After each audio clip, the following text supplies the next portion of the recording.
भक्ति नहीं आई तो ज्ञान वैराग्य भी नहीं आएंगे। बोलो जय सिया राम। धर्म स्वनिष्ठिता पुंसा विश्वक्सेन कथा सुया नोदपादयेत धीरतिम श्रमयेव हि केवलम। जितने भी आप पूजा पाठ करते हो, धर्म करते हो, अनुष्ठान करते हो, पूजा करते हो, पाठ करते हो, उसका एक ही सार है कि भगवान ही तेरे प्रेम चिंत मारो, ईश्वर से प्रेम हो जाए, इसीलिए ये सब कुछ हो रहा है। और यदि भगवान से प्रेम नहीं हुआ तो लिखा है श्रम एव हि केवलम। जितना भी तुम धर्म कर्म करी सब व्यर्थ। जैसे आपके घर में 20 साल की बेटी होगी, आपने अपनी बेटी के लिए अच्छा लड़का ढूंढा, खूब बारात की, लोगों को खूब खिलाया पिलाया, खूब दहेज दिया। यदि उस कन्या का यदि अपने पति से प्रेम नहीं हुआ तो सब विडंबना मात्र है, विकार है। उसी प्रकार आप खूब पाठ करो, पूजा करो, हवन करो, यज्ञ करो, कथा सुनो, यदि इस सब को सुनकर के भी भगवान से यदि आपका प्रेम नहीं हुआ तो श्रम ही वही केवलम, सारा व्यर्थ हो जाता। एक फल और बताया, पूजा पाठ धर्म कर्म जितने भी करते हो तो हमको एक फल और बताया, अपवर्ग। अपवर्ग क्या है? अपगता वर्ग सा अपवर्ग। जहां पर पवर्ग न हो ऐसी पदवी का नाम अपवर्ग है। अपवर्ग यानी मोक्ष। अभी हम जितना भी लोग नहीं कई वर्ण में बैठिया छे, ब्राह्मण वर्ग, क्षत्रिय वर्ग, पुरुष वर्ग, स्त्री वर्ग, ये कई प्रकार का वर्ग है। जहां जाने के बाद हम सब एक वर्ग के हो जाते हैं, उसका नाम है अपवर्ग। अपवर्ग यानी मोक्ष। इसलिए उस मोक्ष को पाना जीवन का एक परम धर्म है। पवर्ग स अपवर्ग।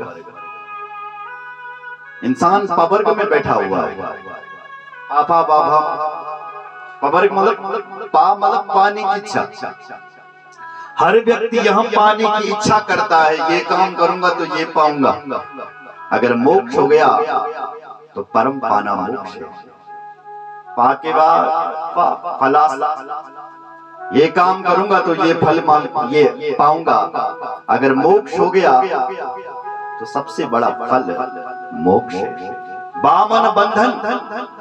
प्रत्येक व्यक्ति यहाँ बंधन में बैठा हुआ है, घर से, कोई परिवार से बंधन में हम बैठे। जहां जाने के बाद हमारे सारे बंधन खुल जाते हैं, मोक्ष होने के बाद हमारे सारे बंधन खुल जाएंगे। इसलिए वहां भामन भय, प्रत्येक प्रकार का भय है। अगर मोक्ष हो गया तो सारे भय दूर हो जाएंगे। और मामना मृत, सबसे बड़ा डर मन। मृत्यु के डर से प्रत्येक व्यक्ति भयाक्रांत है। यदि मोक्ष हो गया तो मृत्यु के भय से भी हम दूर हो जाएंगे। एक रसिक ने लिखा है क्या, पतन फलासा बंद भय मृत्यु जहां परिणाम पापा बाबा मारहित तो अपवर्ग कहा। इसलिए इस अपवर्ग का नाम मोक्ष है। धर्म से अपवर्गस्यानार्थोर्थायो भगलपति। शास्त्र ने कहा है, ए मेरे भाई धर्म करो, पर धर्म अर्थ कमाने के लिए करो, ऐसा धर्म नहीं करना चाहिए। हम जितना भी जीव छे ना, हमारा एक ही धर्म है, क्या? जीवस्य तत्व जिज्ञासा नार्थो यस्ते कर्म। जीवस्य तत्व जिज्ञासा, प्रत्येक जीव का एक ही धर्म है, उस तत्व को जानना। क्या जानना? तत्व को। हम जब कभी जीव ना, जीव मतलब मनुष्य, जितने भी हम जीव हैं, संसारी जीव, हम सबका एक ही धर्म है, उस तत्व को जानना। किसी ने पूछा, है मेरे भाई तत्व किसे कहते हैं? तो तत्व की परिभाषा बताए। बदन्ति तत्तत्व तत्वं ज्ञान मद्वयम् ब्रह्मेति परमात्मेति भगवानिति सभ्यते। एकम स विप्रा बहुधा वदन्ति। वो एक तत्व विविध नामों से जाना जाता है। तत्व मतलब भगवान, और वो भगवान ना बैडिबल विविध नामों से जाना जाता है।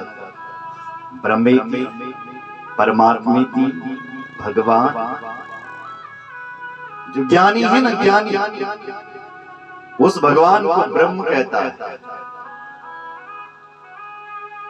जो योगी है उस भगवान को परमात्मा कहता है। लेकिन जो भक्त है वो उसी परमात्मा को, उसी भगवान को भगवान कहता है। एक ज्ञानी वो क्या कह रहा है? वो ब्रह्म है, निराकार है, उसका कोई आकार नहीं है। जो ज्ञानी है वो ये कह रहा है कि वो निराकार ब्रह्म है, उसका कोई आकार ही नहीं है। लेकिन जो योगी है वो कह रहा है कि मुझे अनुभव हो रहा है, वो परमात्मा है। लेकिन जो भगवान है वो कह रहा है कि वो मेरा भगवान है। लेकिन तीनों देखा जाए तो तीनों एक ही है। ये ब्रह्मेति परमात्मेति, तीनों एक है। वही भगवान निर्गुण है और वही भगवान सगुण साकार है।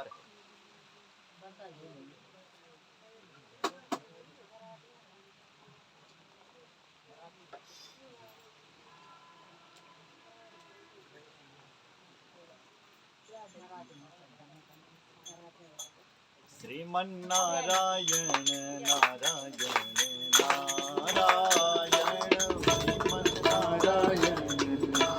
नारायण नारायण श्रीमन्नारायण नारायण नारायण श्रीमन्नारायण नारायण नारायण श्रीमन्नारायण नारायण नारायण। बोलो नारायण भगवान की जय। तो ब्रह्मेति परमात्मेति भगवानिति सभ्यते। मैं आपसे निवेदन करता है कि वही भगवान निर्गुण निराकार और वही भगवान सगुण साकार है। अच्छा, सगुण साकार कैसे बना होता? निर्गुण निराकार समय के हिसाब से। ऐसे बोले जो आपको ये बिजली दिखाई दे रही है ना, अभी तो चलेगी शायद, ये बल्ब पे है, इसका नाम है बिजली। अब आप मन में सोचो कि ये 500 साल पहले क्या बिजली थी? लाइट थी? बिल्कुल नहीं थी। 1000 साल पहले लाइट नहीं थी। अच्छा सोचो, अगर नहीं होती तो आती कैसे? बल्ब पर कैसे आती? इसका मतलब 1000 साल पहले भी थी बिजली, लेकिन हम लोगों के अनुभव में नहीं थी। बिजली तो थी। वैज्ञानिकों ने क्या किया? आविष्कार किया, बिजली को खोजा, और जब खोजा इतना खोजा, किसी बिजली को करंट के रूप में ला दिया, तार के रूप में। हाथ लगाओगे तो करंट लगेगा। ओह, इसी तार को जब होल्डर से, जब बल्ब से जोड़ा, तब ये तो प्रकाश भी देने लगे। ओहो, पता चला ये तो प्रकाश भी देती है। कहां तो ये बिजली थी ही नहीं, कहां फिर करंट के रूप में आ गई, तार के रूप में आ गई, और जब बल्ब से जोड़ा तो प्रकाश भी देने लग गई। उसी प्रकार वो भगवान पहले निर्गुण निराकार था, उसका कोई आकार नहीं था, जैसे इस बिजली का कोई आकार नहीं था। वही बिजली जब करंट के रूप में आई, वही भगवान परमात्मा के रूप में आया, योगियों के हृदय में उपस्थित हुआ। जब भक्त प्रहलाद और ध्रुव जैसे भक्त आए तो उन भक्तों के लिए वो राम और कृष्ण और शिव जी के रूप में भी आ गया। जैसे ये बिजली पलक पलक के रूप में हमें प्रकाश देने लगी, ऐसे वो भगवान भी हमें राम और कृष्ण के रूप में दर्शन दे।